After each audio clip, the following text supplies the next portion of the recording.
أعوذ بالله من الشيطان الرجيم. بسم الله الرحمن الرحيم.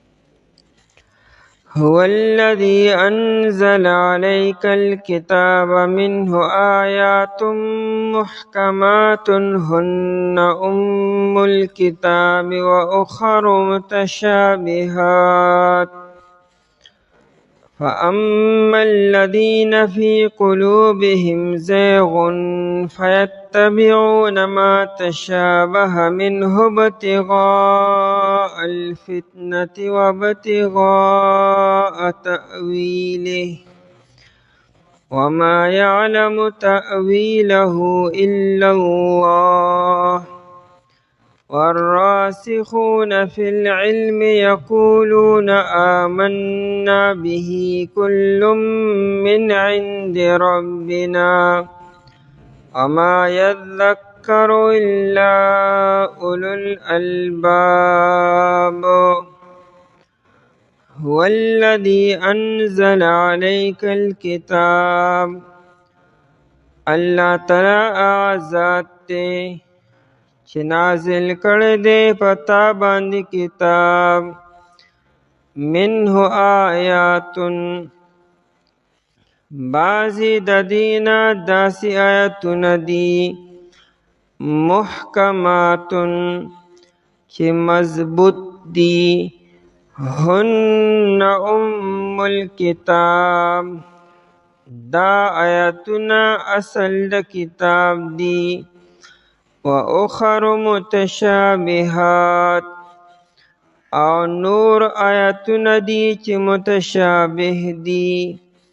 فَأَمَّا الَّذِينَ فِي قُلُوبِهِمْ پس هر چا کسان دي چې په زړونو د دې کې زیغن کوږوالی دی فَيَتَّبِعُونَ پس دی تابعداري کوي ما تشابه د آیاتونو چې متشابه دي منه د دینا ابتغاء الفتنة د پارا د لټولو د فتنې وابتغاء تأویله او د پارا د لټولو د مطلب د دی وما يعلم تأويله او نپیجنی مطلب د دی الا الله مگر اللہ تعالی والراسخون فی العلم او اغا خلق چی مضبوط تی پا علم کی یقولون دیوائی آمنا به منگا ایمان روڑے پا دی باندے کل من عند ربنا دا ټول د جانبا د رب زمون ندی وما یذکرو او نصیحت نقبلوی الا اولو الالباب مگر د عقل خاوندان.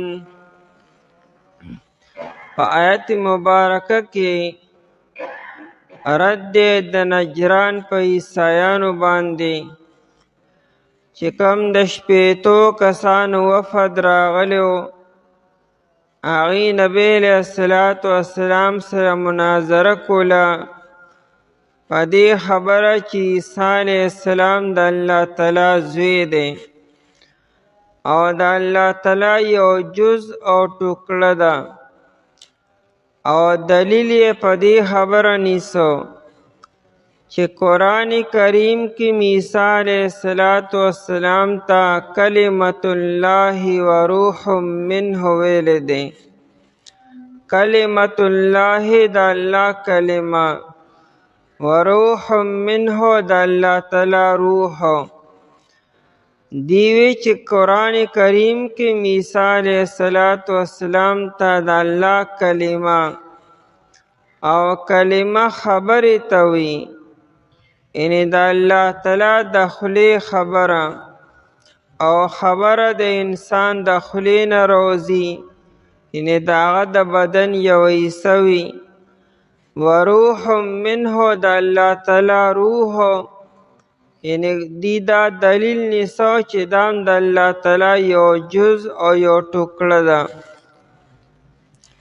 او زوی چې اولاد چې دا هم د مور او پلار د بدن یو ټوکړه وي. نو دیوی ګوره قرآن کریم کې عیسی علیه السلام ته کلمت الله روح منه ویلی دی. وی دا دلیل دی چې عیسی علیه السلام د الله تعالی زوی دی او د الله تعالی اولاد دی. قرآن کریم دی باره کې آیت مبارکه نازل کو او دا بیان وکړو چې د قرآن کریم آیتونه په دوه قسمه دي. یو قسم هغه آیاتونه چې د هغې معنا واضحه ده او معنی مضبوطه ده او مطلب واضحه دی، عام فهم دی، چې کوم انسان په عربی ژبه باندې پوهیږي نو هغه چې دغه آیتونه او دغه الفاظ واوري نو د هغې په معنا او مطلب باندې هم پوه شي چې دې مطلب دا دی. نو عمل په دغه آیتونو باندې پکار دی.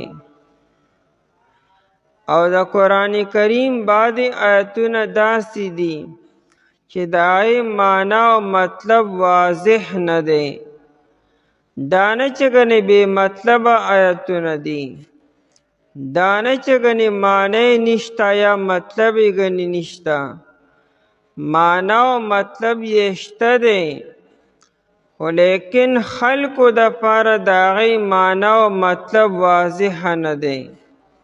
د پیغمبر دپاره واضحه دی، د الله جل شانه دپاره واضحه دی، لیکن د خلکو دپاره د هغې معنا او مطلب واضح نه دی، مفهوم یې متعین نه دی. نو هغې ته متشابه آیتونه وي.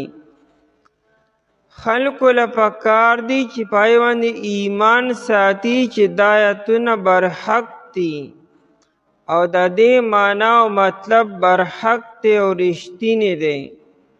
صرف مونږ د دې په آیتونو په معنا او په مطلب باندې نه پوهیږو.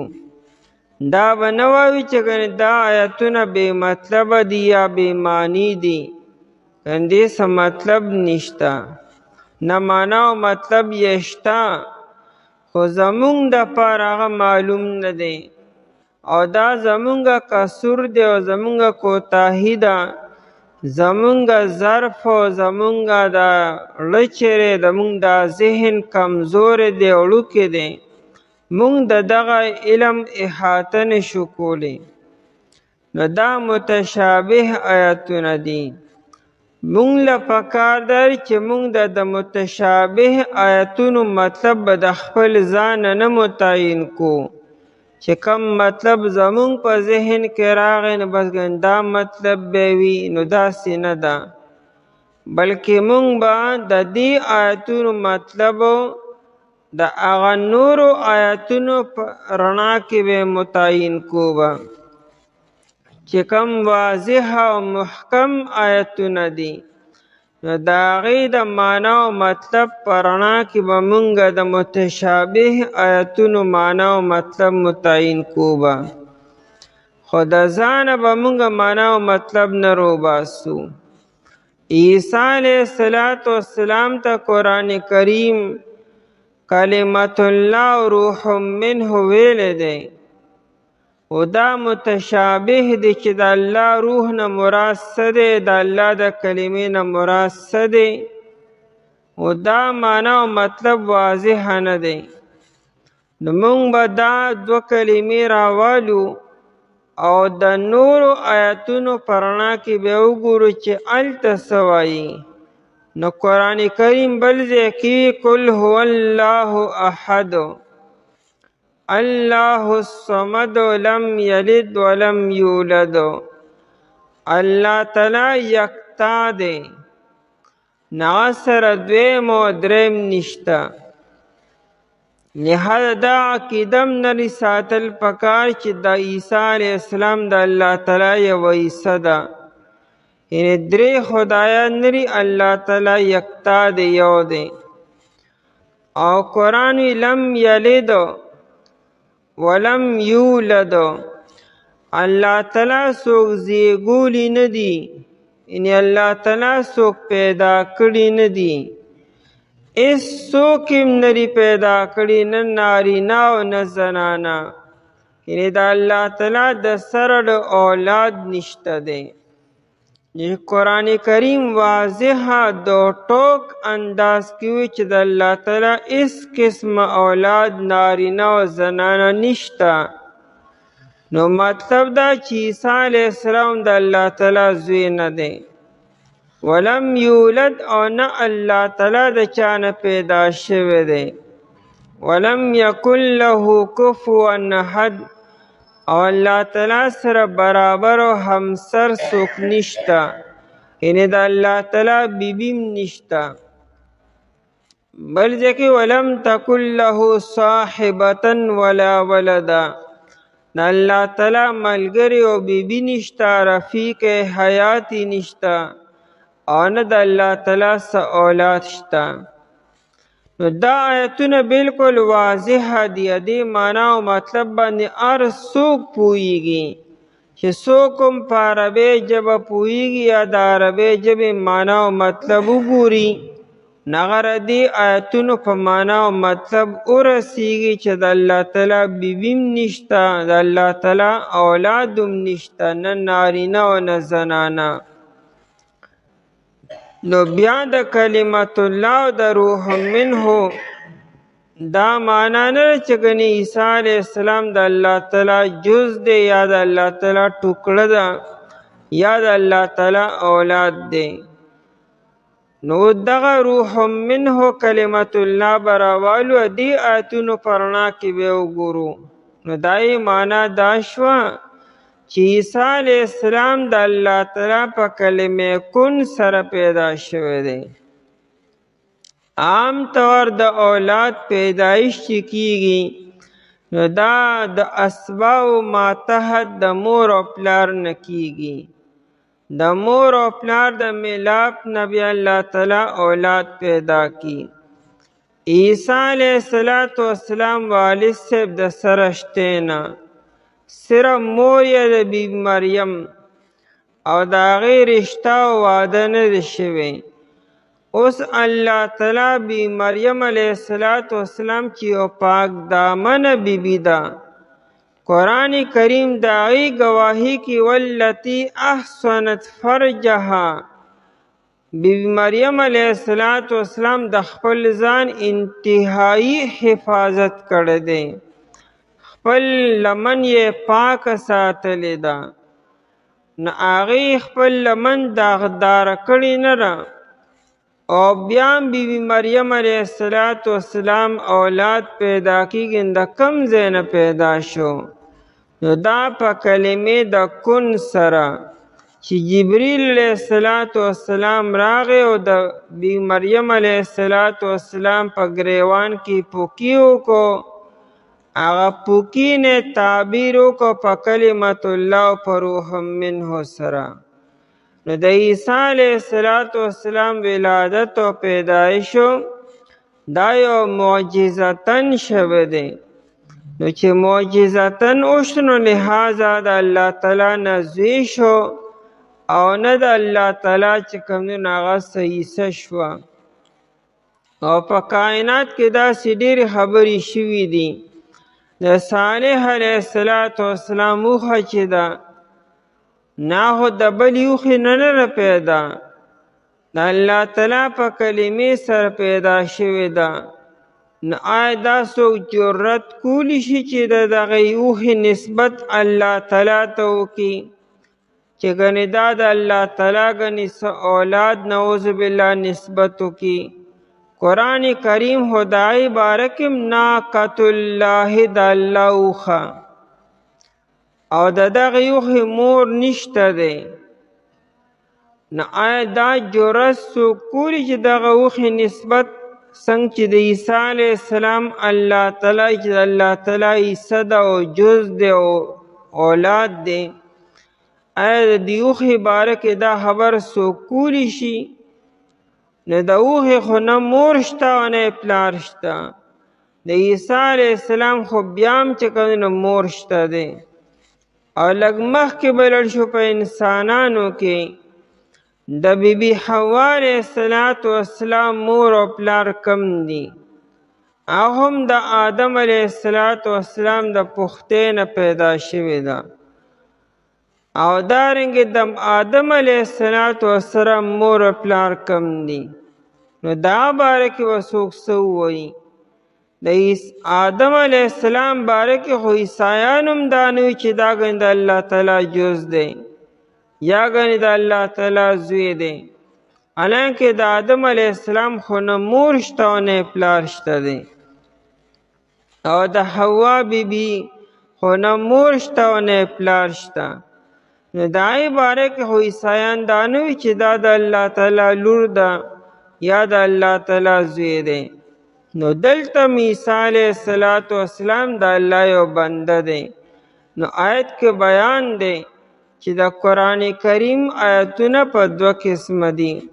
خو قرآن کریم د نجران د عیسایانو ذکر نه کو، یو عام قانون بیان کو چې تر قیامت پورې به داسې څه خلک به چې د چا په وړونو کې خیرې پروت دی او د چا په زړونو کې کوږوالی دی باطل طرف ته، نو دی به هغه آیتونو پسې لګي چې کم آیتونو معنا واضح او مطلب واضح نه دی، نو ځان له ایمان تباه کی. حالانکې د قرآن کریم کم آیتونه چې واضح دي معنا او مطلب معلوم دی، دغه آیتونو باندې عمل پکار دی او عقیده رټولو آیتونو د حقانیت ساتل پکار دي.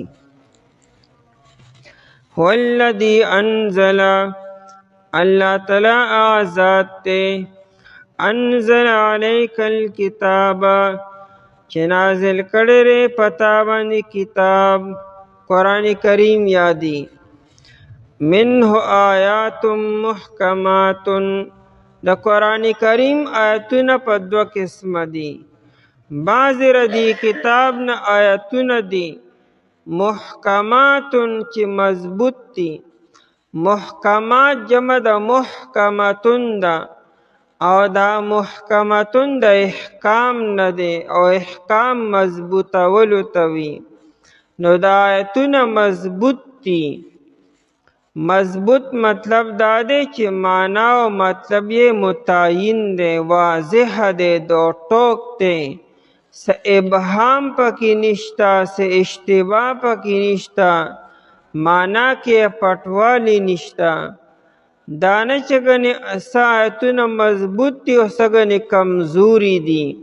د قرآن کریم هر آیت او هر یو حرف او هر یو کلمه بذات خود مضبوطه ده، کمزوري پکې یو خبره نشته دی.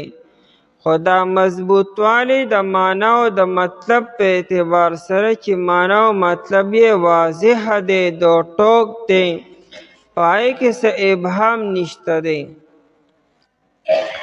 هن ام الکتاب، دا آیتونه چې واضح دي دا اصل د کتاب دی.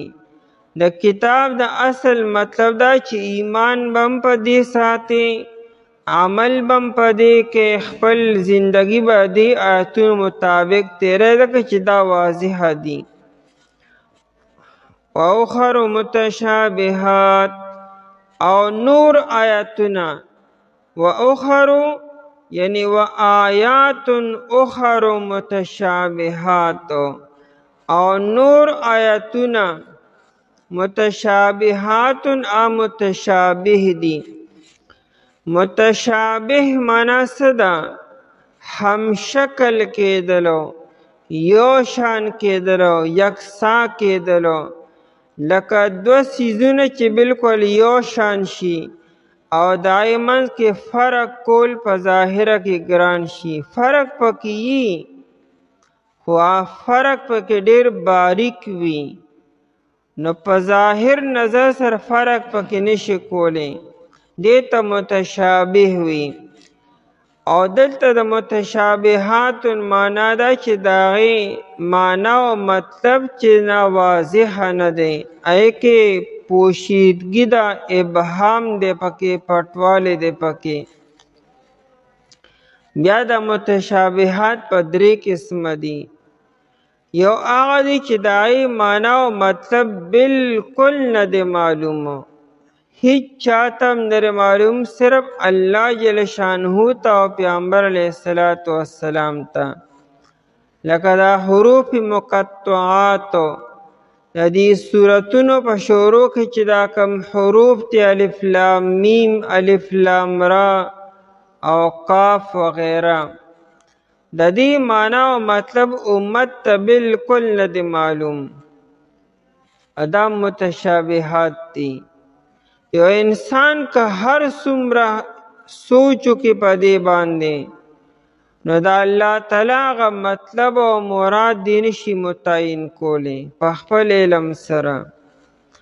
او دوی متشابهات هغه دي چې هغه د الله جل شانه ذات سره تعلق ساتي. لکه د الله تعالی مخ راغلی دی قرآن کریم، کل شیء هالک الا وجهه، هر یو چیز به هلاک کیږي، فنا کیږي مگر د الله تعالی مخ. اوس د مخ معنا معلومه ده، لیکن دا کومه معنا چې مونږ ته معلومه ده دا مراد نه دی. ځکه موږ خو مخ هغه چا دی، یا د انسان مخ دی یا د حیوان مخ دی، او دا مخ د الله تعالی مراد نه دی. او د الله تعالی مراد د مخ نه څه دی نه موږ ته نه معلومه. دارنګې د الله تعالی لاس او ید الله فوق ایدیهم، د الله تعالی لاس د دې د پاسه دی. او د ید معنا خو موږ ته معلومه چې لاس ته وي، یو جارحه یو اندام دی، لیکن دا کم معنا چې مونږ ته معلومه را دا د الله تعالی مراد نه دی. اوس مراد یې سری نو مونږ ته معلوم نه دی. دارنګې حدیث کې راځي چې الله جل شانه د شپې په آخره حصه کې دی نږدې اسمان ته نزول کې راځي. اوس الله تعالی چې راکوزیږي نو څنګه راکوزیږي؟ نو د راکوزیدو معنا خو موږ ته معلومه ده چې انسان د بر نه ښکته راشي، خو دا معنا مراد نه ده.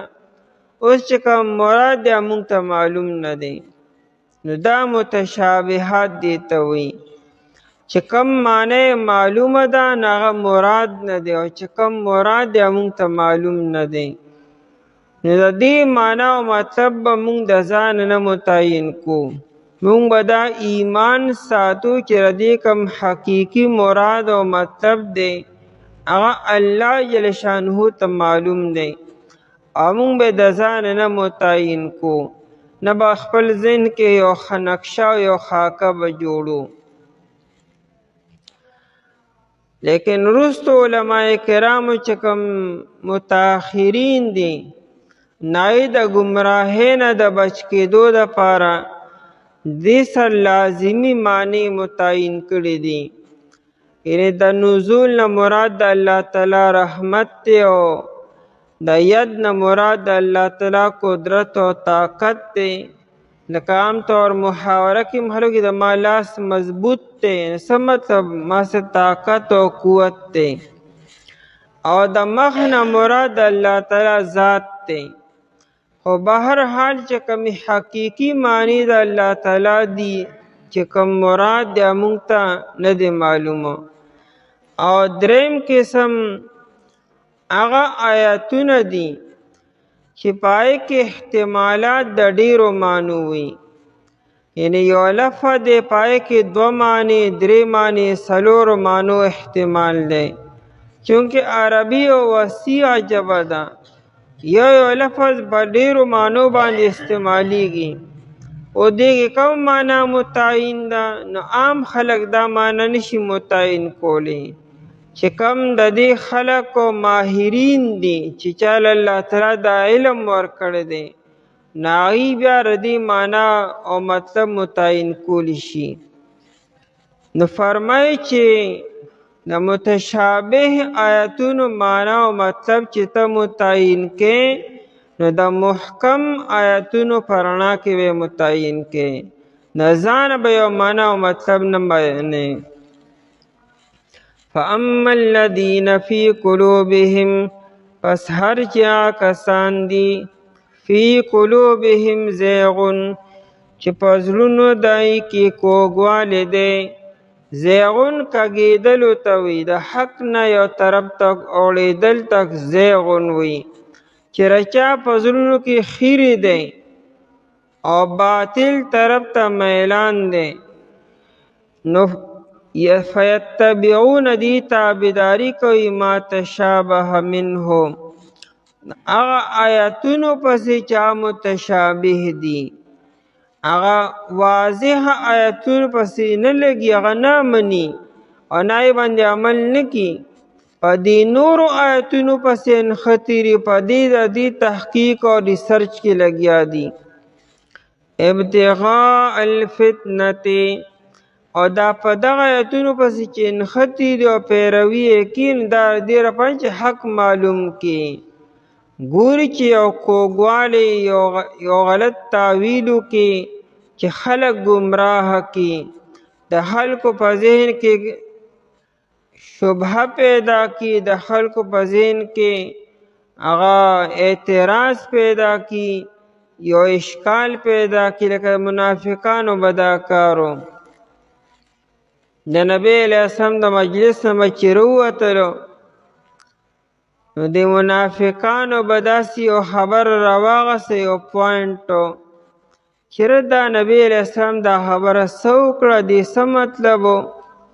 نو داسې یو خبره چې هغه واضحه نه وه چې د مسلمانانو په ذهن کې یو شک او شبه پیدا شي د ایمان باره کې. نو منافقان دا چل کی چې دی هغه آیاتونه رالی چې کوم آیاتونه واضح نه دي او مقصد د خلکو گمراه کول وي. ابتغاء الفتنة، د پاره د طلب کولو د لټولو د فتنې، او فتنه سره کفر دی او گمراهی ده. او یادا چې قرآن کریم کې شک پیدا کی، او دا صرف هغه زمانه کې نه، قرآن کریم فیتبعون وی، دا به تر قیامت پورې داسې خلک به وي چې هغوی به د قرآن کریم هغه آیتونه رالی او داسې معنا او مفهوم به بیاني چې به بالکل هغه مفهوم معنا به چا هم نه کړي. یعنې 1400 کاله کې چې کوم د تفسیر ماهرین دي چې چا خپلې زندګۍ په دې کې زړې کړي دي، هغوی به دا معنا او مطلب نی بیان کړي، او دی به داسې یو مطلب بیان کړي چې عقل خو به مني، لیکن په دې 1400 ساله کې به چا دا خبر نی کړي. حالانکه د هر فن خپل ماهرین دي. د یو آیت معنا او مطلب به موږ د ځانه په ذهن کې نه راولو، ګورو چې دا معنا او مطلب په دې 1400 سال کې چې کوم مفسرین حضرات دي آیا دا معنا کړیم دا او که نه، دې طرف ته اشاره کړیم دا او که نه. او که هغې نه کړي نو توبه او استغفار وکړه چې ته دونه نه لوی سړی شوې سو چې په 1400 سال کې لوی لوی خلکو چې بهترین دماغ و بهترین تقوا، بهترین اخلاص او بهترین ارس الله تعالی ورکړو، هغوی دا معنا ونه کړه، تی د کوم ځای نه کوې. خو معلومیږي دا چې شیطان ستا په ذهن کې دا معنا اچولې ده.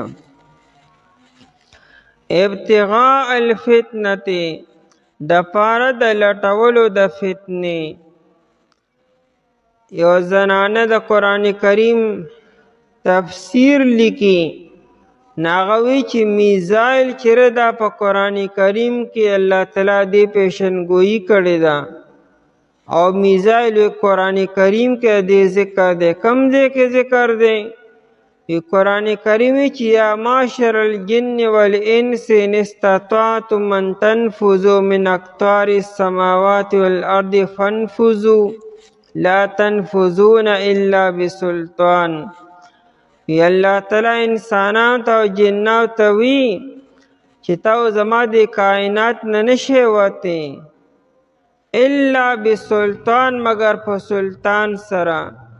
نو د آیت مطلب خدا دی چې تاسو ارض ته نو هلته الله تعالی موجود دی.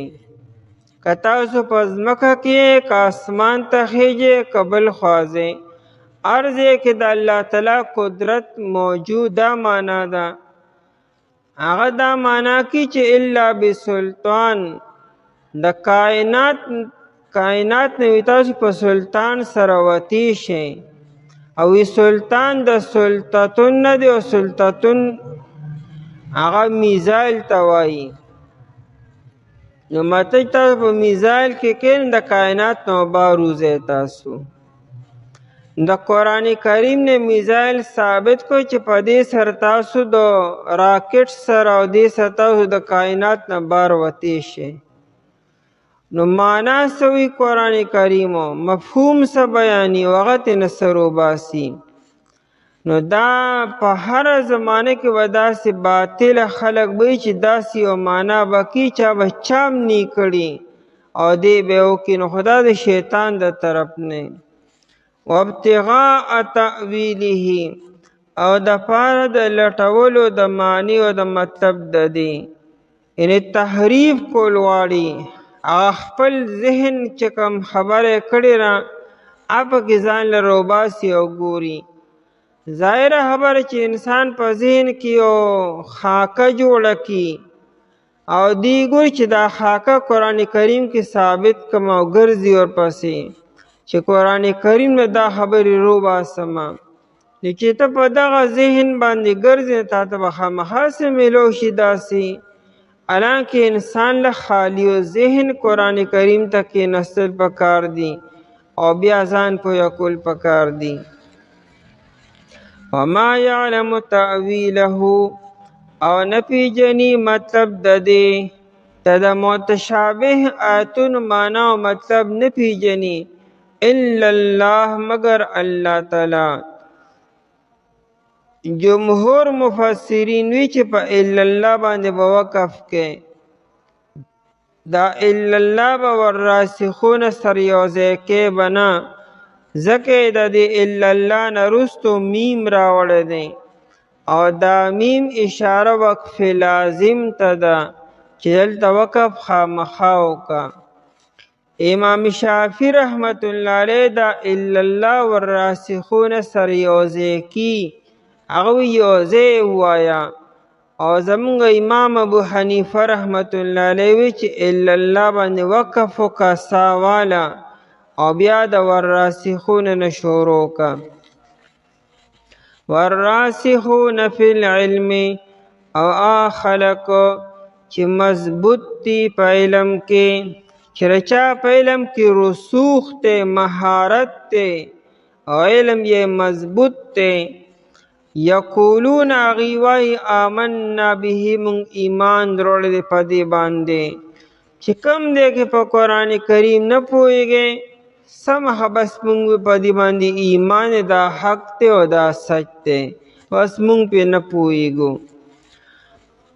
آمنا به من ایمان دروڑ دے پدی باندے چې کم علم کم خلق په علم کې مضبوط دي نو هغوی وي چې زموږ په ایمان دی نه چې رچا سره علم نشته دی چې څوک د قرآن کریم په الف با تا سا نه پوهېږي نو هغوی پکې به کم دی کې ځان تحقیقات وکړي. کل من عند ربنا کل دا ټولو یعنې که محکم دی او که متشابه دی د جانبه د رب زموږ نه دی. وما یذکروا او نصیحت نه قبلوي الا اولو الالباب مگر د عقل خاوندان چې چا کې عقل دی هغوی به د قرآن کریم باره کې چرم غلط معنا او مطلب بیان نه کړي. امام ابو حنیفه رحمت الله علیه چې ډیر پرهیزګار انسان دی او د خپل ټول علم او ذهن په فقه کې لګولی دی، یعنې فقه ثابته کړې ده. د قرآن کریم په تفسیر او قرآن کریم کې څه کار نه دی کړی. د هغې بنیادي وجه دا ده چې قرآن کریم کې مې د ځان یو خبره وکړه، هسې نه خطا شم یو خبره قرآن کریم باره کې وکړمه، وی آخرت به مې تباه شي. او که فقه کې ما یو خبره غلطه وکړه زه خیر دی، ایمان مې نه تباه کېږي. ځکه قرآن کریم ډېر نازک علوم دي. وی هسې نه که چېرې ما په قرآن کریم کې یو خبره د آیت معنا او مطلب غلط بیان کو نو وی هسې نه ایمان مې تباه نه شي. ځکه د الله کلام سره هر سړی دا خبرې نشي کولی. او فقه ده نو فقه کې خیر دی، که د ما نه څه خطا مو شوه نه څه خبره نه ده. دا قرآن کریم داسې نازک کتاب دی، هر انسان دې سره ډغرې نشي والی. یو انسان به ځان د دې اهل کې نفس به دې کې بیا تحقیق او ریسرچ به بیا کی. الا اولو الالباب، مگر د عقل خاوندان. الله تعالی ذات دی چې نازل کړی دی په تا باندې کتاب. بعضې آیتونه دي محکمات واضحه دي چې دا اصل د کتاب دی، او نور آیتونه متشابه دي. پس هر چا کسان دي چې په زړونو دې کې کوږوالی دی، په دې تابعداري کوي د آیتونو چې متشابه وي د دینه، دپاره د لټولو د فتنې او دپاره د لټولو د مطلب د دې، او نه پیژني مطلب دی مگر الله تعالی. او هغه خلک چې مضبوط دي په علم کې وایي دي مونږ ایمان وروړی دی په دې باندې، دا ټول د جانبه د رب زمونږ نه دي، او نصیحت نه کولی مگر د عقل خاوندان. اعوذ بالله من الشیطان الرجیم. بسم الله الرحمن الرحیم. ربنا لا تزغ قلوبنا بعد إذ هديتنا وهب لنا من لدنك رحمة إنك أنت الوهاب. ربنا إنك جامع الناس ليوم لا ريب فيه إن الله لا يخلف الميعاد. ربنا اے رب زمونگا لا تزغ قلوبنا تمکا گوی زلنا زمونگا بعد اذ هدیتنا پستائنا چتا ہدایتو کمونگتا وهب لنا اور اکڑی مونگتا من لدنکا دخپل طرفنا رحمتا خاص رحمت انکا انت الوهاب یقینا ہم تو دیر ورکڑا کونکی. ربنا اے رب زمونگا انک جامع الناس یقینا تو جمع کون کی د خلقو یې لیوم دپار دها روزی لا ریب فیه چی نشته د شک پای کی ان الله لا یخلف المیعاد یقینا الله تعالی چې دی خلاف نکوي د وعدې خپلې. په دې دواړو آیتونو کې د راسخین فی العلم صفات بیانی.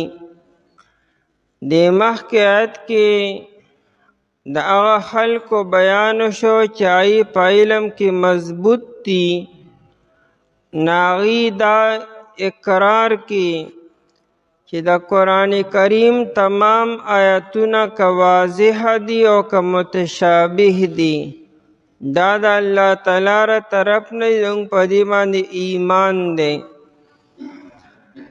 او دې دو آیتونو کې د هغې دوه صفتونه مزید بیاني. یو دا چې هغوی دا دعا کی چې الله تا مونږ ته هدایت راکو، تا مونږ ته د ایمان دولت را نصیب کو. نو خدای د ایمان د دولت او د هدایت نه بعد مونږه گمراه کېما. یعنی الله د داسې ګناهونو مونږه وساتي، د داسې بې ادبونه د ګستاخونه مونږه وساتي چې د هغې د وجې نه زمونږ نه ایمان دا دولت سلب شي او واخیستی شي.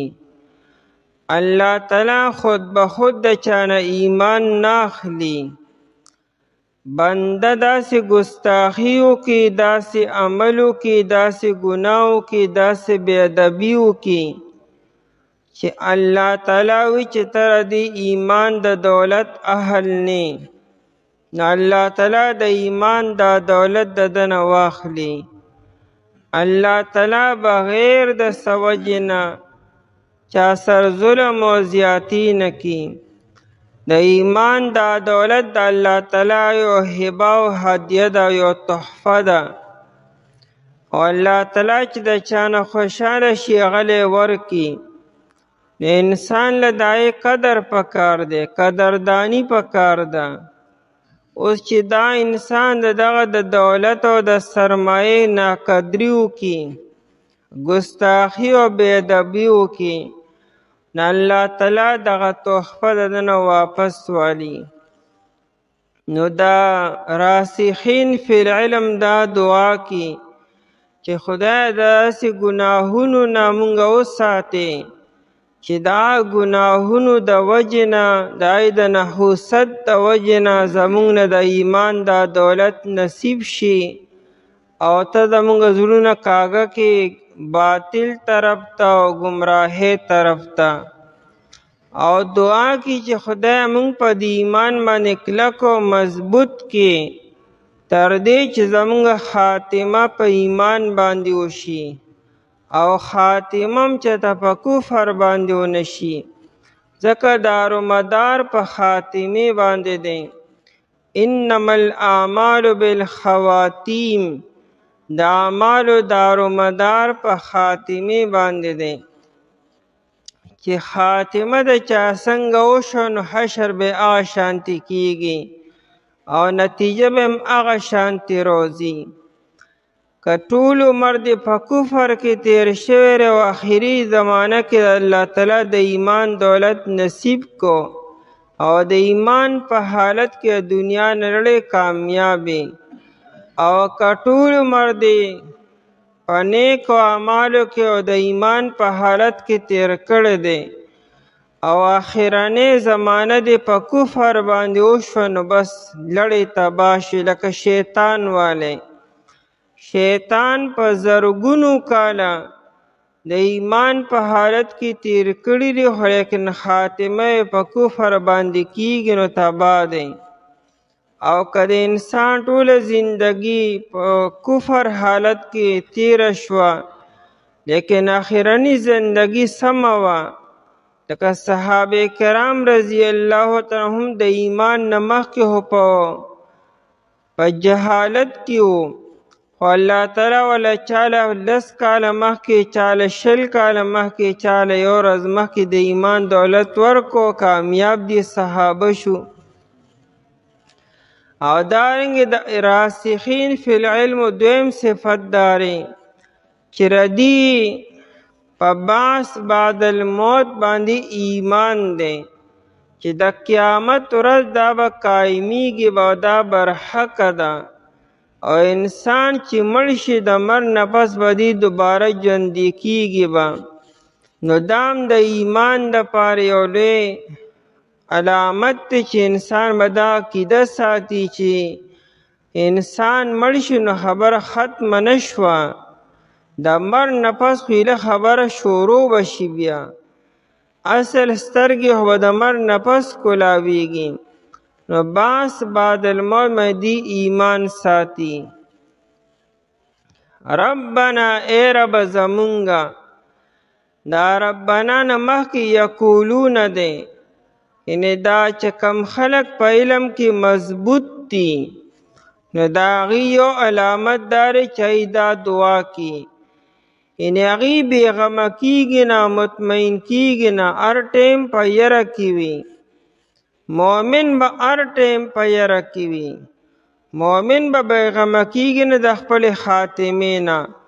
کافر همیشه غفلت کې وي، کافر همیشه په لوی لوی امیدونو کې پراته وي.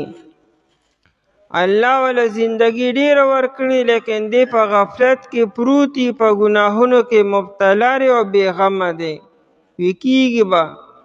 لیکن مؤمن هر ټیم په یره کې وي، دی په هر عمل کې په خدای خیر وکړي.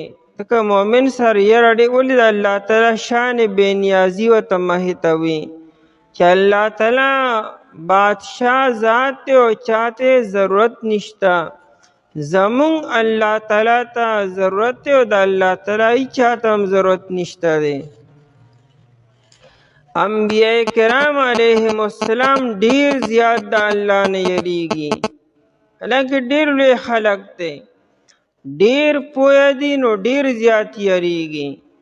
انسان چې څونه جاهل وي ناپوه دی به دونه بېغمه وي، او چې انسان څونه د الله تعالی د دربار د آدابو نه خبرداري دونه به دی په یره کې وي.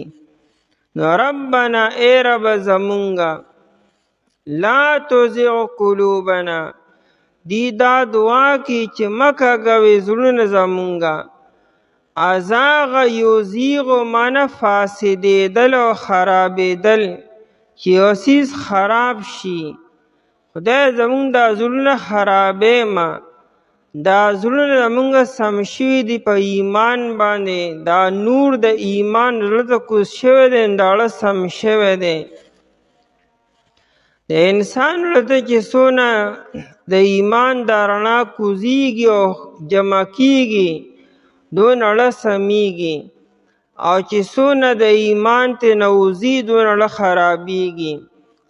ځکه چې کوم زړه کې یو ګناه وشو د هغې یو خیري ولګېدو، چې بل ګناه یې وکړو دویم خیري راغی، چې دریم وکړو دریم خیري راغی، تر دې چې دا زړه مکمل تور شي. او انسان چې توبه وباسي او نیک عمل کې زړه صفا کېږي، نوراني کېږي، تر دې چې دا زړه د سپینې کپړې په شانتې پاک او صفا شي.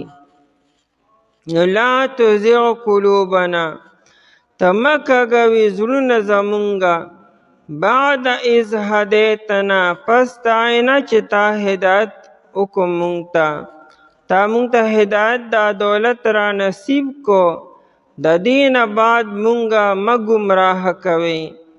نو الله تعالی سو ګمراه کی نه، خو مطلب دا آیت څه دی چې خدای داسې کارونه مونږ ونه کو، داسې ګناهونه زمونږ نه ونه شي، داسې بې ادبۍ او بدعملۍ زمونږ نه ونه شي، داسې ګستاخۍ مونږ ونه کو چې د هغې په وجه باندې ته زمونږ باره کې فیصله وکړې چې دنه ایمان واخلئ. ځکه ایمان چې سلب کېږي نو دا زمونږ د ګستاخو، د بې ادبو، د بدعملو د وجې نه کېږي، او د هغې غټه خبره چې انسان ناقدري وکړي، ناقدري وکړي، بې ادبي وکړي، ګستاخي وکړي، نو بس الله تعالی بیا وي ټیک ته تر دې اهل نه د ایمان دا دولت نه بیا واخلي. بعد اذ هدیتنا، پس تا نه چې تا مونږ ته هدایت کړی دی. آیت نه دا خبره معلومه شوه چې انسان ته د ایمان دا دولت نصیب شو، لوی مقام او مرتبه ورته میلاو شوه، نو دای نه بعد دا ممکن ده چې دی بیا گمراه شي او دا مرتبه او مقام ته نه واپس واغستی شي. یعنی دا انسان با سره د مرتبه او د مقام ډیر په ادب کې به اوسیږي او ډیر په خیال او په فکر او په سوچ کې به اوسیږي. هر عمل چې کی نو سوچ به کې هسې نه زمانه د ایمان الله تعالی وانلی. او دنیا کې داسې مثالونه شته دی. غټ مثال ابلیس او شیطان دی. ځکه چې ابلیس په شروع کې داسې نو چې څنګه دا اوس دی. شروع کې دی بالکل نیک او په ځمکه باندې هم نیک او اسمان ته هم هلته چې وخت هلته هم نیک و. لیکن هلته داسې بدعملي وکړه، داسې ګستاخي او بېادبي وکړه چې د الله تعالی د حکم مخې ته قیاس وکړو. وی زه ردنه لوی یم د آدم علیه السلام نه، د الله حکم ته ونه کتو، خپل عقل او خپل هغه فکر ته خپل مقام ته وکتلو. حالانکه د الله تعالی مخې ته خپل ځان خوري کولو کې انسان شته کیږي او د وی نه زه ځینې اوچت یم. د الله تعالی وی ښه نو بس راندې درګاه شو، د هغه زرګونو کاله عبادت او غارسو مکمل ضایع شو او مردود شو، ورټلی شو. بس دا زمونږ دپاره یو لوی مثال دی چې دومره لوی مقام انسان ته نه میلاویږي چې انسان دې په ځمکه دومره عبادت وکړي چې ډېر جنت ته لړ شي او جنت کې د فرشتو سره بیا یو ځای اوسیږي. انسان داسې نشي کولی. ابلیس دونه لوی کار کړی دی، لیکن د هغې باوجود جنت ته ورسېدو، فرشتو سره یو ځای اوسېدو، هلته د الله تعالی بندګي کوله. لیکن چې هلته هم یو بېادبي وکړه، د هغه ځای نه مردود شو، راوغورځولی شو. نو انسان لا چې په ځمکه باندې اوسېږي او دی لا بېادبۍ کوي، او انسان لا دلته اوسېږي او دی ګستاخي وکړي او بېادبي وکړي او بدعملي وکړي، د ده نه به څنګه نه سلب کېږي به. انسان له هر ټیم په یره کې اوسېدل پکار دی. اکبر بادشاه چې ګمراه شوی دی، د ده ګمراه کوونکي درې کسان، یو پلار او دو زامن دي. ملا مبارک پلار دی، د کمال علم ول الله تعالی ورکړو، او دواړه زامن ابوالفضل فیاض او ابوالفیض فیضی د دو زامنو، او دا دواړه زامن د کمال علم الله تعالی دی ورکړو. د قرآن کریم تفسیر لیکلی دی سواطع الالهام، په 2 جلده کې چاپ شوی دی. او داسې تفسیر لیکلی دی چې په 1200 سال کې داسې تفسیر مخکې چا نو لیکلی، او صحیح مستند تفسیر لیکلی دی. او د قرآن کریم تفسیر په داسې انداز کې لیکلی دی چې څومره الفاظ راوړي، په هغه الفاظو کې نقطې والا حرف نشته دی. داسې حرف پکې نه وي چې لاندې ټکي یا د پاسې پې ټکي وي، لکه با او تا، دا پکې نشته. داسې حروف یې را جمع کړي نه الفاظ او چې هغې کې نقطې والا حرف نشته. لکه سواطع الالهام دی نوم ته وګورئ، سواطع کې سین واو الف او طا عین، دې کې ټکي والا حرف نشته. بیا د قرآن کریم مکمل تفسیر کولو څونه ګران کار دی. دا د دین مخکې د نبی علیه السلام نوالې تر دې پورې بل چا هسې کار نه دی کړی. لیکن دې پلار او دې 2 زامنو اکبر بادشاہ له دین الهی دی درواړو جوړ کړی دی. د نبی علیه السلام د دین محمدي مقابله کې دین الهی د اکبر بادشاہ دا دی درې پلارو زامن جوړ کړی دی، اور دنیا نه ګمراه تللی دی. انسان دې بېغمه کیږي نه. انسان که دونه لوی مرتبې ته ورسي داسې بې ادبي وکړي، داسې ګستاخي وکړي، ناقدري وکړي چې الله تعالی د ایمان دولت ترې نه بیا سلب کړي. حکیم نور الدین دا ډېر لوی عالم دی او د شاه عبدالغني مجددین احادیث ویلی دي. دا د مولانا قاسم نانوتي رحم الله د مولانا رشید احمد گنگوهی صاحب د زمانې سړی دی او د چې کله د دور حدیث نه فارغ شو حکیم نور الدین نو شاه عبدالغني صاحب چې کله طالبان رخصت کړو نو دته وی لګي سار شه دی یو طرف ته کوته بچي وی احادیث خود ما سره وی علم خود ما سره کو ولړ شه چې ته یو الله والا انسان سره خانقاه کې کینا وی ځکه ستا په دې تندي کې ما ته کفر ښکاري نو زه نه پوهېږم چې څه چل خو چې ته یو الله والا انسان سره کینا دوی نه چې داسې خبره نشته دی او دې دلته نه راغی او بیا په هندوستان کې یو بل لوی الله والا انسان و شاه عبدالرحیم صاحب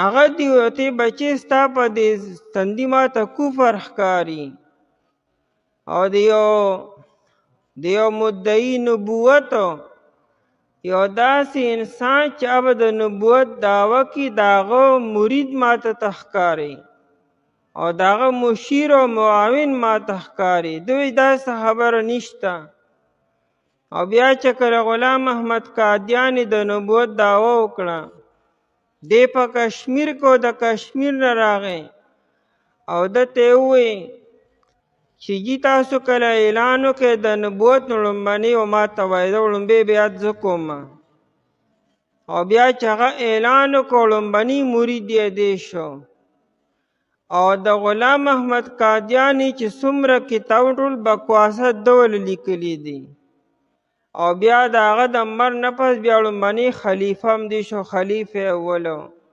د قرآن کریم تفسیر لیکلی درس قرآن په نوم باندې ما خپله کتلی دی د هر آیت نه دا سرکوزی ثابت کړی غلام محمد قادیانی چې کوم دی کې الله تعالی نبی علیہ الصلوۃ والسلام ته خطاب کې دی دا دی یادی ارزه کې دک کارې کړل اور دنیا نه گمراه تل دی دومره لوی نسبت چې شاه عبدالغني سره حدیث په مکه مکرمه کې یو سړی وایي مکه مکرمه کې حدیث لړ شي او هغه د آخرت خاتمه داسې وشي داسې بلا شي واقعات موجود دي انسان له د خپل خاتمه ډیر فکر پکار دی بیغمه کېدل نه پکارو لا تزغ قلوبنا ته مکه کوي زړونه زمونږه بعد از هدیتنا الله تعالی ګور ډیر قدردان دی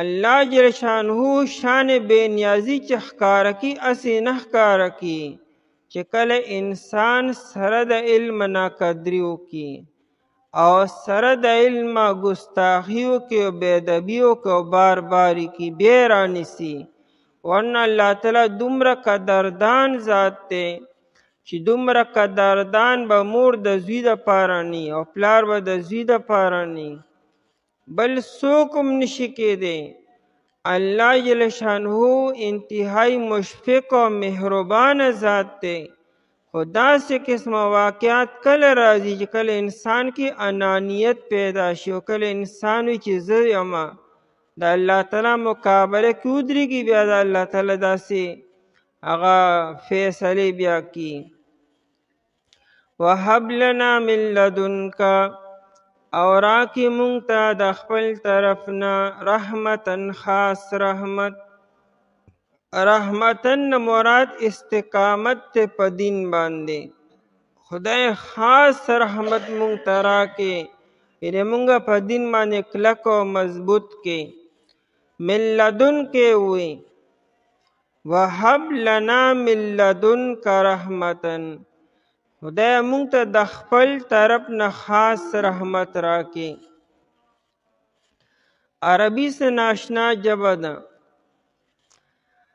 یو سړی سره چې په جیب کې یا په لاس کې پیسې وي، نو دی وی المال لدی، وی مال ما سره په لاس کې دی. چې کله دا پیسې یا دا سی تا سره په لاس کې او ستا په جیب کې وي، ته به وایې لدی. لدا هغه ځای کې راځي چې کله هغه سی ستا په لاس کې او ستا په جیب کې وي، نو هغه ټایم به ته المال لدی. او کله چې یو څیز ستا په ملکیت کې دی لیکن تا سره په لاس کې نه دی، مثال دا سره یک انسان سره مال په ادینا کې دی او دی خپله کراچۍ کې دی او په کراچۍ کې د سره په لاس کې پیسې نشته، خو کور کې ورسره پیسې په اکاونټ کې او په بکس کې شته دی، نو هلته به دې دا نه وي چې المال لدی، مال ما صده به نه وایي، المال عندي به بیا وایي. ځکه د لدا دپاره دا خبره ضروري ده چې هغه څیز تا سره په لاس کې وي چې ته اکه ټایم باندې استعمالولی شي. او چې تا سره ملکیت کې دی لیکن په لاس کې نه دی، ته به بیا عنده به وایې او لدا به نه وایې. او دې ته وګورئ من لدنکې ووایي، یعنې دا هدایت چې دی دا مونږ سره لاس کې دی نه، دا صرف الله سره دی. دا هدایت چې دا دولت صرف او صرف الله تعالی سره دی، مونږ سره نه دی. نو مونږ یا الله تا سره چې کوم ستا په قبضه او ملکیت کې چې کوم هدایت او کوم استقامت دی، خدای هغه مونږ ته راکړي. او وهب لنا مونږ وی خدای مونږ ته دا بخشش وکړي. هبه څه ته وي چې یو څیز تا سره نه دی او یو څیز ستا په ملکیت کې ته بل چاته هبه کې ملکیت یې هغه له ورکړي. نو وهب لنا تحفه او هدیه دې ته ګفټ، چې مونږ سره خپله هدایت نشته دی، الله سره دی او د الله په قبضه او قدرت او ملکیت کې دی. نو مونږ الله ته سوال کو چې خدای دا تحفه مونږ له راکړي او دا ګفټ او دا هدیه مونږ ته راکړي. وهب لنا او راکړي مونږ ته من لدنک د خپل طرف نه رحمتنا خاص رحمت او چې استقامت دی په دین باندې. انک انت الوهاب، یقینا ته ډیر ورکړه کوونکی. ام سلمه رضی الله تعالی عنها دې له شهر بن حوشب راغی. نو ام سلمه رضی الله عنها نه تپوس وکړو، وی بیبي نبی علیہ السلام به چې کله تا سره نو اکثر دعا به کومه کوله، زیات تر کومه دعا به غوښته؟ نو ام سلمه رضی الله تعالی عنها وی چې نبی علیہ السلام اکثر دا دعا کوله، یا مقلب القلوب ثبت قلبی علی دینک، اے د زړونو الټه پلټه کوونکیه زما دا زړه چیرې دا په خپل دین باندې کلک او مضبوط کې. دا دعا به نبی علیہ السلام ډیره کوله. دا روایت د عائشې رضی الله تعالی عنها نه منقول دی. نو عائشه رضی الله عنها وی چې ما نبی علیہ السلام ته وی، ام سلمه رضی الله عنها چې امام نبی علیہ السلام ته وی چې جی تاسو دا دعا ولې ډیره کوئ چې د زړونو الټه کوونکي زما د زړه په خپل دین باندې کلک او مضبوط کې، دا دعا ولې ډیره کوئ؟ نو نبی علیہ الصلوۃ والسلام وفرمایل لیس من قلب الا وهو بین اصبعین، هر یو زړه چیرې د الله تعالی د دوو ګوتو په منځ کې دی او الله تعالی ان شاء ان یقیمه اقامه، وإن شاء أن يزيغه أزاغه. بد الله تعالی هر چې چا زړه نیغي کی او چې را چا زړه کږي نو بس کوږي کی. یعنی دا بنده په خپل اختیار کې نه ده، اختیار د الله تعالی په قبضه قدرت کې دی. وی ځکه زم چې الله سینا زما دا زړه کوږ نشي ان الله نیغي وساتي. ځکه زه دعا کوم دا بار بارو. نو دا آیت کې دا مضمون دی چې انسان دی بې غمه کیږي نه او بې فکره کیږي نه، هر ټایم دی دعاګانې کوي چې الله زما دا زړه په دین باندې کلک او مضبوط وساتي. وهب لنا من لدنک رحمه انک انت الوهاب. بېشکه ته ډېر ورکړه کوونکی، ډېر هدایت ورکوونکی او ډېر په دین باندې استقامت او هغه ورکوونکی. ربنا ای رب زمونږه. او یو روایت کې داسې دي وی دا ایمان چې دی که نه دا په منزله د کمیس دی. لکه کمیس چې انسان ځان ته واچي او بیا وباسي، نو څنګه چې دی واچو راغی او چې څنګه دی وباسو نو ختم شو. دکه رنګې دا ایمان د انسان نه وځي. نبی علیہ الصلوۃ والسلام فرمایي، ترمذی شریف کې روایت دی، داسې وخت به راشي ناشنا فتنې به وي او د انسان به دا حالت یصبح الرجل مؤمنا ویمسی کافرا. وی سار به سړی مؤمنی او ماښام به کافري. ویمسی مؤمنا ویصبح کافرا. ماښام چې سملی مؤمن به وي چې سار پاسي نو کافر به وي. داسې به نه کافر کیږي، خو داسې کارونه به یې کړي چې دی به ځانه خبر هم نه او کفر ته به رسېدلي. د دې خولې نه به داسې خبرې وباسلي، داسې کار به یې کړي چې د هغې وجې نه به د ایمان نه به وتې وي او کفر ته به رسېدلی وي. د انسان نه د ایمان راځي په اسانه، خو ګورځي ډېر په اسانه باندې. انسان له د خپله خوله په قبضه کې او په کنټرول کې ساتل پکار دي. ربنا ای رب زمونږه انک جامع الناس، یقینا ته جمع کوونکې د خلکو یې، ټول خلک به ته جمع کې. لیوم د پاره د ورځې لا ریب فیه چې نشته دی شک پای کې. فیه فی وقوعه دا ورځ به خامخا واقعه کیږي. زندگی تیر شوه، زمانې تیر شي، په زرګونو کاله تیر شو، خلقی به دا قیامت نشته. څونه زندګۍ تیر شوې وي نه دا به کیږي به، صرف مهلت دی. فی وقوعه دا به خامخا واقعه کیږي به. او لیومن دا لام په معنی د فی سره دی. فی یومن په هغه ورځ کې به الله تعالی جمع کی چې به خامخا واقع چې قیامت دی. ان الله لا یخلف المیعاد. بېشک الله تعالی چې دی لا یخلف المیعاد، خلاف نه کوي د وعدې خپلې. دا الله تعالی وعده کوي دا قیامت به زه قایموم او دا به الله تعالی قایمي. او چې خلک کله بیا پاسي وایو من بعثنا من مرقدنا. هر سړی چې د قیامت پر ورځ پاسي دا مونږ چا راپورته کړو؟ نو فرشتي هذا ما صدقل، دا غره چې کم پیغمبرانو، هذا ما صدقل مرسلون، پیغمبرانو چې کم تاسو ته خبره کړې رښتیا ویلې وه، هغه ورځ قایمه شوه تاسو راپورته شوئ.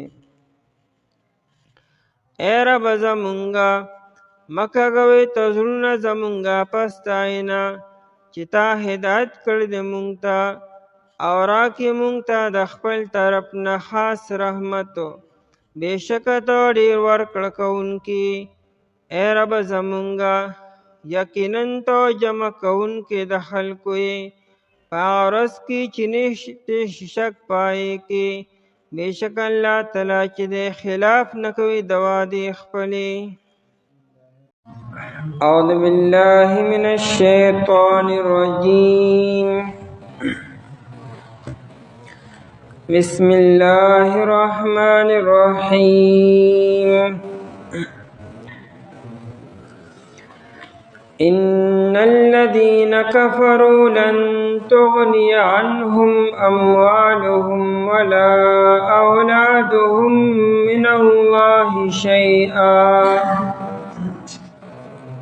وأولئك هم وقود النار كدأب آل فرعون والذين من قبلهم كذبوا بآياتنا فأخذهم الله بذنوبهم والله شديد العقاب. قل للذين كفروا ستغلبون وتحشرون إلى جهنم وبئس المهاد. إن الذين كفروا بشکا کسان چې کفر یې کړی دی لن تغنی عنهم هرگز با پکار را نشي د دوی اموالهم مالونه د دوی ولا اولادهم او نه اولاد د دوی من الله پنیز د الله تعالی شیئا د سسیز اولئک هم وقود النار او دا کسان چې دی هم دی خشاک د اور دی کدأب آل فرعون عدد د دی پشان د عدد د فرعونیانو دی والذین من قبلهم او د هغه کسانو چې مخکې د دینو کذبوا بآیاتنا دی دروجن اگړل آیاتونه زمونږه فأخذهم الله پس انیسلو دی لر اللہ تعالی بذنوبهم پس سبب د گناہونو د دوی واللہ شدید العقاب او اللہ تعالی سخت عذاب ورکون کے دے قل للذین کفروا ویا پیغمبر علیہ السلام آکسانو تا چی کفر یہ کردے ستغلبونا ان قریب تاسو با مغلوب کړئ وتحشرونا او تاسو با جمع کولی شئ الى جهنم جهنم طرف تا وبئس المهاد او بد دے دا جہنم بسترا. پدی آیتونو کے بیان دے چھے کم انسان پا اولاد باندی او پا مال باندی غرور کی او فخر کی او دا گمان یہ دے چھے دا ما خلاص کی نو قرآن کریم بیان کی چې د الله تعالی پنځ باندې د خلاصي اسباب دا اولاد او مال نه دی. د خلاصي اسباب ایمان او نیک اعمال دي. چې کوم انسان ایمان سره او نیک اعمال سره دنیا نه لاړو دا انسان بخلاص شي او که ایمان نشته او نیک اعمال نشته نکا اولاد ارسمر ډیر دی او مال ارسمر ډیر دی دا انسان خلاصی دی نشي. بلکې دی به جهنم ته جمع کیږي او جهنم ته به داخلیږي به. آیاتونه اصل کې د یمن نه چې کوم وفد راغلو د عیسایانو هغه شپېته کسان چې راغلي وو هغې ته تنبیه ده. د یمن خلک مالدارو ځکه ردی فیکټرۍ وې کمپنۍ وې تجارتي. یمن کې به کپړه تیارېده، قیمتي صادرونه او قیمتي امیلونه هارونه به هلته جوړېدل به. دا یو تجارتي منډۍ وه.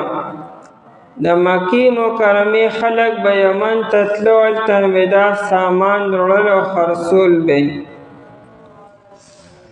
نو دی چې راغلي مو ډېر شاهانه لباس کې راغلي وو.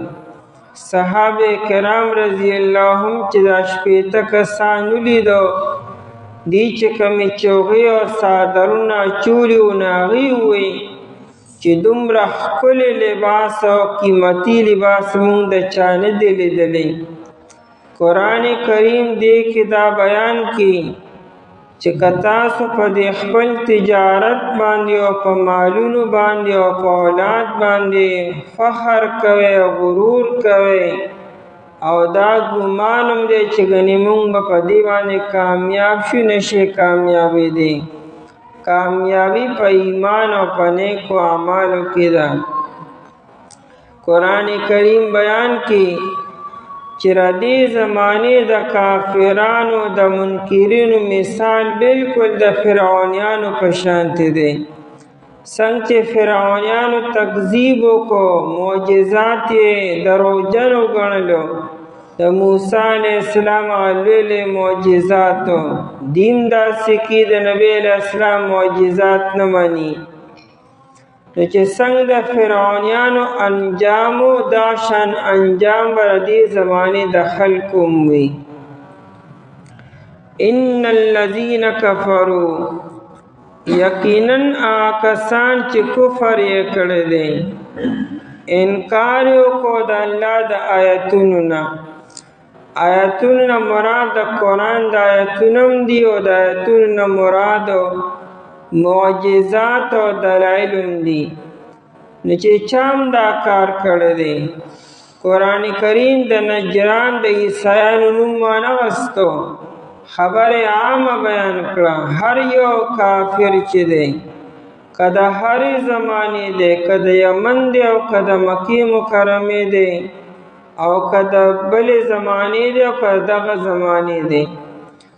ان الذین کفروا، ان سرعت شروع کو، یعنی دا خبره یقینی ده، دا احتمالی او ګمان نه دی، یقینی خبرم دا ده چې کوم خلکو کفر کړی دی، انکار یې کړی دی، نو لن تغنی عنهم، هرگز با فیده ورنکی دیتا، هرگز با پکار رانشی ددی، اموالهم مالون ددی، ولا اولادهم او نه اولاد ددی.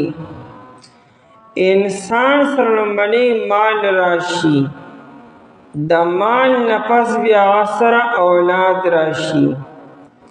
یو جوان دی هغه ځان له پیسې جمع کړي، مال جمع کړي، بیا ځان د رشتې بندوبست کړي، نو د رشتې نه بعد بیا د اولاد راشي. نو دا مال انسان سره این پس اولاد راځي. الله چې مال ارچا سره اولاد ارچا سره ني، د چا به اولادي د چا بني. نو اموالهم یا مقدم کو چې چا سره مالونه دي او چا سره اولاد دي، او ایمان او نیک اعمال بالکل نشتا، د ایمان او د نیک اعمالو بالکل خالی دی. نو دا انسان چې د الله تعالی پنیز دی کامیابی دی نشي، د بس پکار را نشي. ولا اولادهم، کافرانو بوی سورہ سبا کے ردی ذکر دیں وَقَالُوا نَحْنُ أَكْثَرُ أَمْوَالًا وَأَوْلَادًا وَمَا نَحْنُ بِمُعَذَّبِينَ دی بوی مونږ د نبی علیہ الصلوۃ والسلام نه په اولاد کې او په مال کې زیات یو د نبی علیہ السلام خو د سره نارینه اولاد نشته صرف زنانه اولاد دي او زمونږ زامن دي او ډیر دي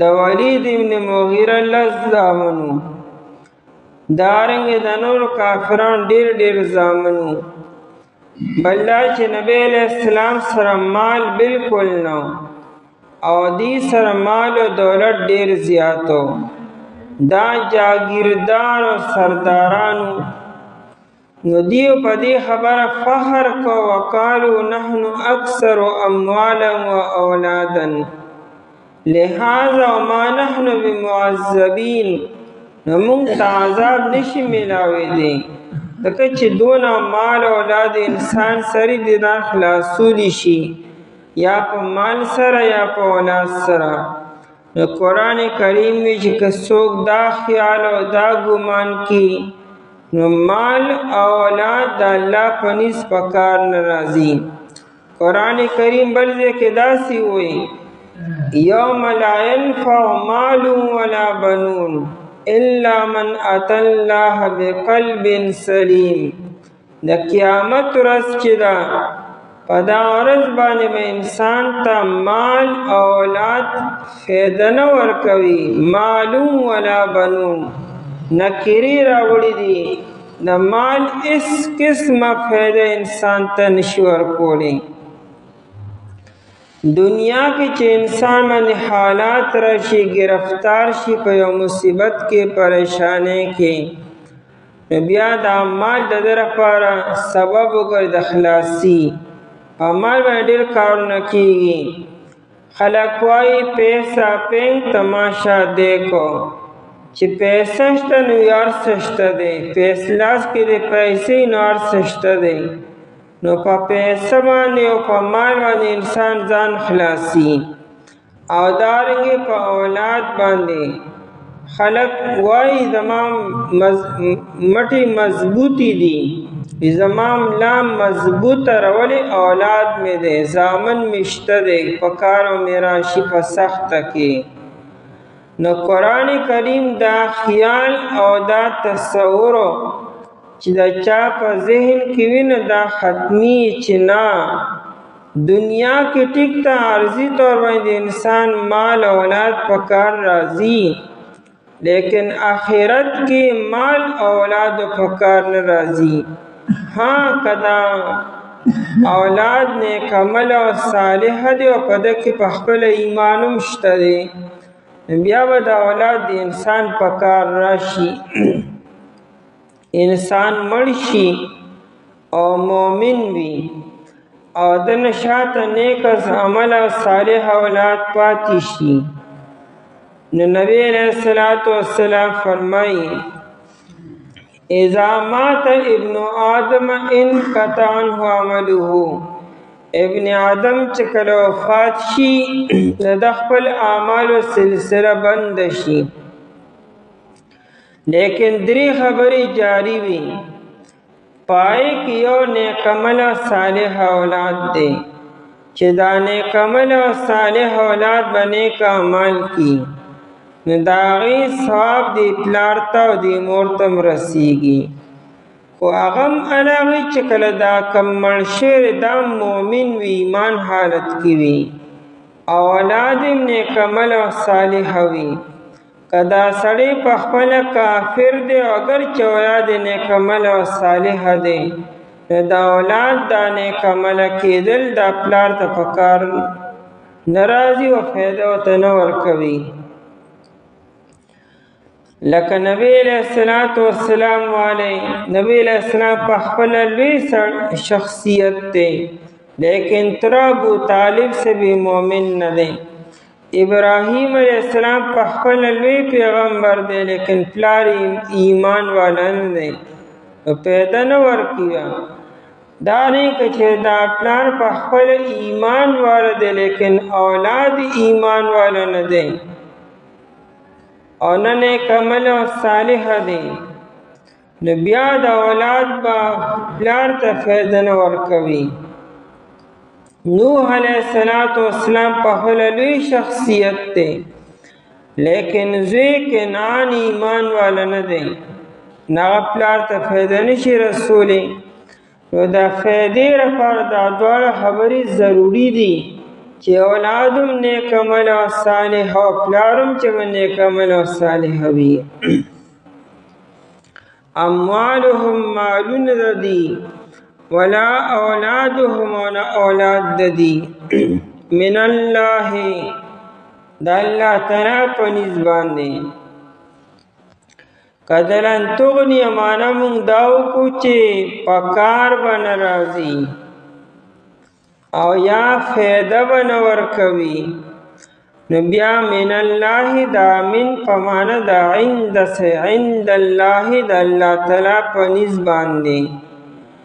او کدلن تغنی امانه د فکولو کو چې لن تغنی عنهم هرگز بنشي دفع کولی د دین مالونه دی او نه اولاد د دی، بیا د من الله معنی په مقابله د الله تعالی کې یا د عذاب د الله تعالی نه. من الله من عذاب الله د الله تعالی د عذاب نه دا مال اولاد انسان نشي دفع کولی. نشیئن روڑو شیئن نکره دے ان ذره برابر او معمولین دا اولاد او دا مال د انسان پکار نرازی. اولائک هم وقود النار اولائک او دا کسان چی دی دا اولائک اسم اشاری دا پر رازی ان پدې سره اشاره کولی شي، خو په اولایکه کې صرف اشاره نی، په اولایکه کې ذات طرف ته اشاره کیږي خو ذات سره د هغې دا صفات مرادي. مطلب څه شو؟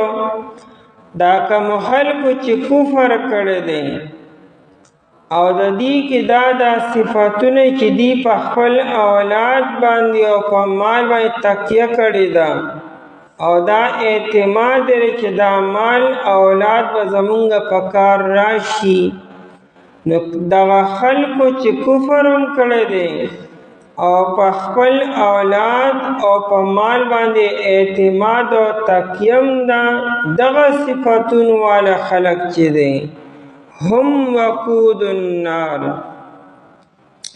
وقود عربی کی خشاک توی، یو دے وقود او یو دے وقود.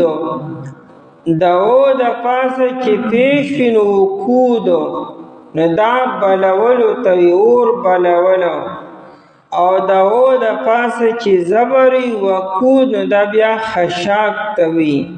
نو قرآن کریم هم وقود النار دی بدور خشاک وی. نو قرآن کریم دا ونوی چه اولائک هم قرآن کریم دا بیانو نکو چه اولائک فی النار دا خلق با پاور کیوی بلکہ هم وقود النار وی دا خلق با دور خشاک وی، لکه څنګه چې اور بلولی شي په خشاک باندې. دا اور څونه ګرمي ولې خشاک باندې بلیږي، نو خشاک کې به څونه اوري بیا دا اور دا تپش و لمبه خو بر راځي، چې دا بر لمبه چې کم راشي په باندې دا سیزونه پخیږي او ګرمیږي، نو په خپله به دا خشاک څونه ګرم شي چې کله په دې باندې اور بلیږي. نو قرآن کریم چې په دې باندې به اور بلولی شي، یعنې څنګه چې خشاک د بلولو دپاره دارنګې دا خلق هم د بلولو دپاره دی. دی ونه وي چې دی به ګنې بره وي په کټوۍ کې یا په لوښي کې او لاندې به اور بلیږي به تپش راځي، نه په دې باندې او په خپله اور بلیږي. دا ډېره مبالغه ده د دې نه چې دی ګنې په یو لوښي کې یا په یو ډرام کې یا په یو کټوۍ کې یا په پتیله کې به پراته وي ګنې لاندې به ورته اور بلیږي، بلکې په دې باندې او په خپله اور بلولی شي. هم وقود النار، دا کسان چې دي هم دی خشاک د اور دی.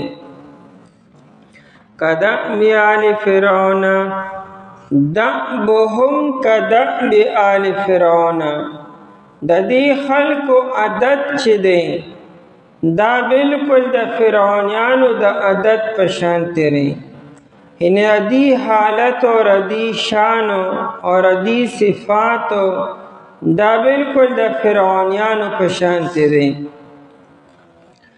دأبن اصل کې مداومت و همیشوالی ته وي. عربی دأب علی کذا ای داوم علیه، په یو څیز باندې چې همیشوالی اختیار شي مداومت وکړي دأب وایي. مونږ معنی د عادت وکړه چې کله یو کار بار بار کیږي، مسلسل کیږي او همیشه کیږي، نو بیا عادت جوړ شي. وی دا زما اوس عادت جوړ شوی. نو عادت څنګه جوړیږي؟ په یو پیره په دو پیرو نه جوړیږي. چې کله یو کار بار بار مسلسل او همیشه وشي نو بیا عادت جوړ شي. یو څاروی چې کله ته په یو لاره باندې بوځي بار بار د کور نه ارټه پورې، نو د څاروي بیا عادت جوړ شي، هغه بیا په خپله ارټ ته روان وي او په خپله بیا کور ته روان وي. دارنګې د انسان بیا عادت جوړ شي.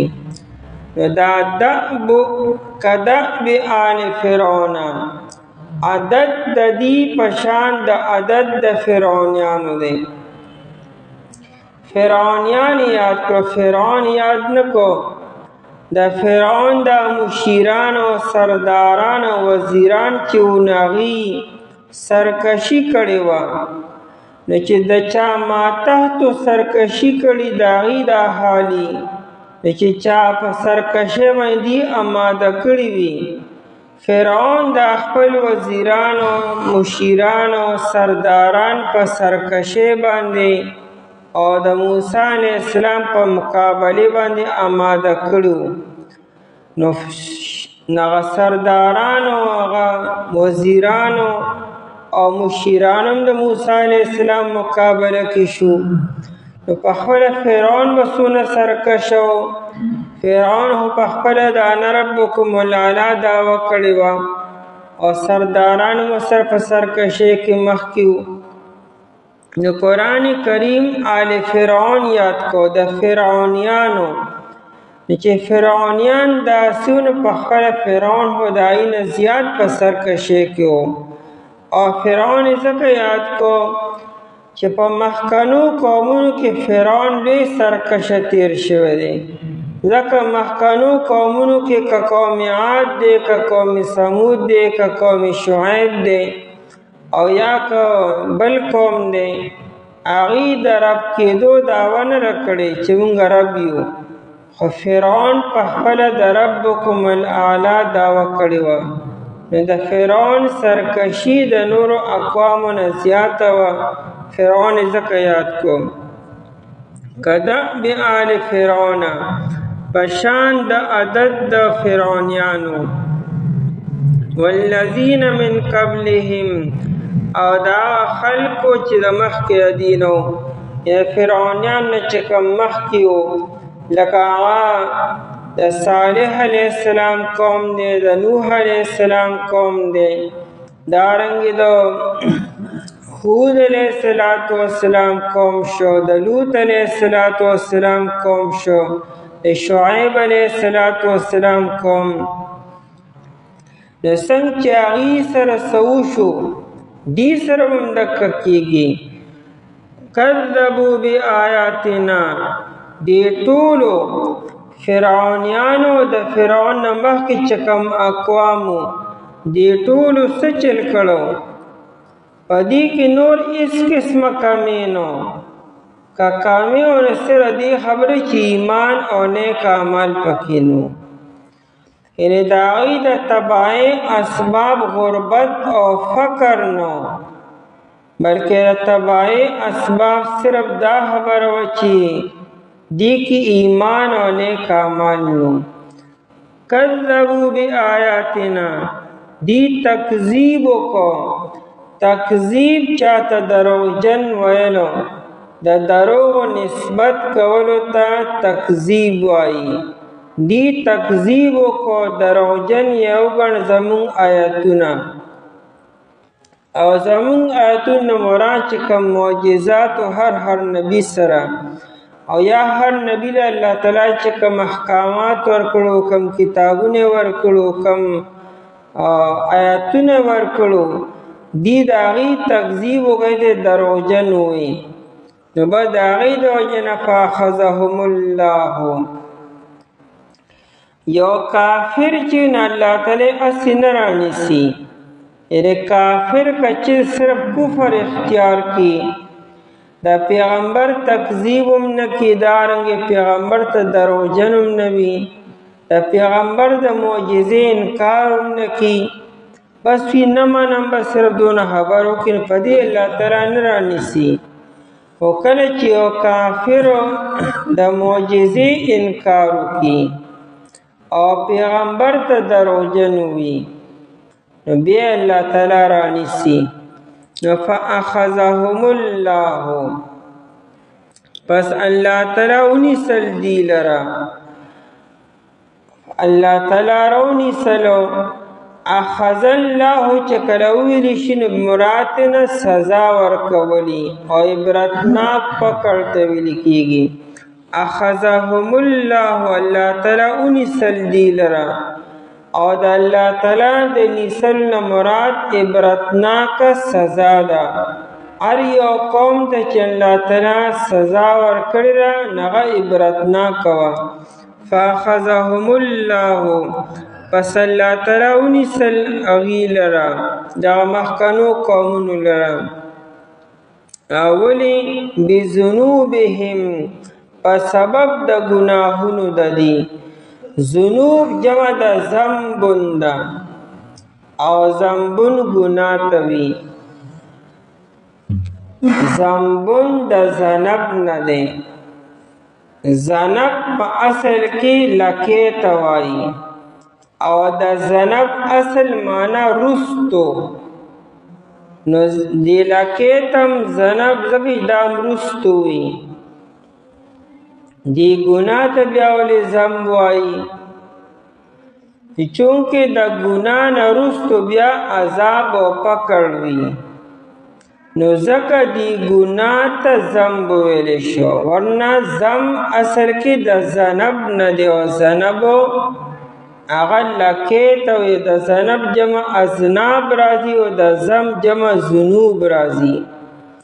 نو دا ګناه یو لکې چې انسان پورې انختی وي، نو ځکه دی ګناه ته ذنبون وایي. بذنوبهم، په سبب د ګناهونو د دي. دا بذنوبهم ځکه وایي چې الله تعالی چا سره زیاتی نه کړي. الله تعالی چې چاله عذاب ورکړي نو د الله تعالی خوند نه ورکړي. اسی الله تعالی چاله عذاب ورکړي، الله مهربانه دی، رحیم او کریم دی. د الله تعالی د رحم او د کرم د لطف صفتونه ډیر دي، او د الله تعالی د پکړ او د گرفت او د عذاب صفتونه کم دي. نو الله تعالی دا قومونه ولې راونیسلو؟ وی ځکه چې د دې د ګناهونو د بذنوبهم، په سبب د ګناهونو د دي. والله شدید العقاب، او اللہ تعالی سخت عذاب ورکوونکی دی. عقاب دا عاقب نه دی، عاقب پوندی ته وي او دا پوندم د انسان وروستو وي. نو دا انجام او سزا او عذاب وروستو وي. انسان اول گناہو کی، بیا سرکشیو کی، بیا د حد نه تجاوزو کی، او چکل انتہا ته ورسیږي نو آخره کې انجام راشي نه عذاب راشي. اللہ شدید العقاب، او اللہ تعالی سخت عذاب او سزا ورکوونکی دی. نو مطلب خطاب دی یمن دی عیسایانو ته دی، کچری دین د نبی علیہ السلام انکارو کی، سرکشیو کی او تکذیبو کی، نو دیوم د مخکنو قومونو پشان شي او په مخکنو قومونو مذهبونه رالو، نو په دې یمن والو باندې مذهب راشي که دی ایمان ونړو. دومره کافي دی. بېشکه کسانو چې کفر یې کړی دی هرگز به فایده ورنه کوي دي ته مالونه دي او نه اولاد د دي. د الله تعالی مقابله کې څه څیزو او دا کسان چې دي هم دي خشاک د اور دی. عدد د دي په شان د عدد د فرعونیانو دی، او دا کسانو چې مخکې دینو دی تکذیب وکړو د آیتونو زمونږه، پس ونیسل دی لره الله تعالی په سبب د ګناهونو دي، او الله تعالی سخت عذاب ورکوونکی دی.